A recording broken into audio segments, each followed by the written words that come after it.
ওরা বাড়া বেশি ওভার স্মার্ট চোদা। ভূত প্রেত কিছু হয় না বাড়া, ভূত প্রেত আটটা এগুলো থাকে, জিন এগুলো সত্যি আমাদের রাশির সাথে লিঙ্ক থাকে বাড়া এগুলো। ভাই ভাই রাতে 3টা বাজে ভাই, সব কথা বলিস না, ভূত নিয়ে আমার বিচি শুকিয়ে যাচ্ছে ভাই। ও বাড়া বাল বিচি বকছে। কিসের বাল বেশি বাড়া? ভূত প্রেত ভূত হয় না? ভূত কিচ্ছু হয় না। হয় না না। রাত্রেবেলা না কখনো হ্যাঁ। ঠাকুর না করুক তোমার সামনে যদি ভূত চলে আসে, হ্যাঁ। বাবা গাঁটটা ফেটে যাবে, আর কোনো সেলাই মেশিন থাকবে না বাড়া সেলাই করার জন্য। বাল ভূত হবে। প্রেত- বাল হবে। আমার ফেটে গেছে ভাই, আমার চুপ কর চুপ কর তুই চুপ কর। জ্ঞানের কথা হচ্ছে, ঠিক আছে? হ্যাঁ। আসলে খালি মেয়ের কথা বলে, এই জন্য কোনো নলেজ নেই, বাট এমনি ভয় পেয়ে যাচ্ছ। ভূত প্রেত হয়, বাল হয়। আরে বাল হয় বাড়া, তুই তো অন্ধবিশ্বাসী বাড়া। আমার Logic- বোঝা তুই কি বোঝাবো? যে ভূত হয়। দেখ আমি বোঝাচ্ছি, তুই তুই কারণ কত বড় গান্ডু। দেখ, লজিকলেস ভাবে কিছু জিনিস বিশ্বাস করা হচ্ছে অন্ধবিশ্বাসী, লজিকলেস ভাবে কোনো জিনিস অবিশ্বাস করা হচ্ছে অন্ধবিশ্বাসী।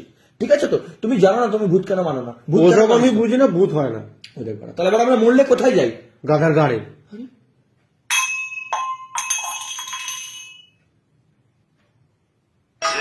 हनुमान ज्ञान गुण